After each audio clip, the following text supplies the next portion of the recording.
రోజు అధికార కాంక్షతోటి, అపవిత్ర కలయికతోటి కలిసారు గానీ, ఆ తర్వాత అన్నీ గూడా వాళ్ళ మధ్య రకరకాల పరిస్థితులు, గ్యాపులున్నాయి. ఆ గ్యాపులు కవర్ చేసుకోవడం కోసం అప్పుడప్పుడు ఒక్కొక్కళ్ళకి ఒక్కొక్క వేదిక ఇస్తా ఉంటారు. అందువల్ల ఏంటంటే పవన్ కళ్యాణ్ గారే చెప్పారు ఒకసారి. ఏమని? ఈ రాష్ట్రంలో లా అండ్ ఆర్డరు కంట్రోల్ తప్పిపోయిందని చెప్పేసని. అదే క్రమంలో తిరుపతిలో తొక్కిసలాట జరిగితే వైకుంఠ ఏకాదశి సంబంధించి టిక్కెట్ల జారీ విషయంలో ఆ రోజు కూడా అతను మాట్లాడాడు. అవసరం వచ్చినప్పుడు ఒక్కొక్కసారి అతను భావాలు చెబుతున్నాడు. కానీ ఇక్కడేందంటే ఈ ప్రభుత్వం ఏందంటే అపవిత్ర కళతోటి ఎవరికోళ్ళు ఒకళ్ళనొకళ్ళు నమ్ముకోకుండా ఊరికి కలుస్తా ఉన్నారు.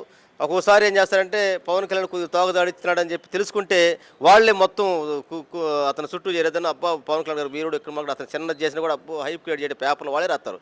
నేనేం జరిగింది ఏదో పంచాయతీ కార్యదర్శులు మీటింగ్ ఎండీఓలకు ప్రమోషన్ ఏదో చెప్పి మీటింగ్ చెప్పారు. దాంట్లో హైప్ క్రియేట్ చేశారు. నిన్న విచిత్రం ఏంటంటే ఒక శాఖ మంత్రి గ్రామీణ ప్రాంత రోడ్లకి శాంక్షన్ చేశాడు. దానికి మంత్రులు మొత్తం పుసుగుచ్చిస్తున్నారు. తెలుసు అతనికి కొద్దిగా ఇంట్రెస్ట్గా ఉన్నాడు అనుకుంటే చంద్రబాబు డైరెక్ట్ పోయి అతను పోయి లేకుండా హైప్ క్రియేట్ చేయడని.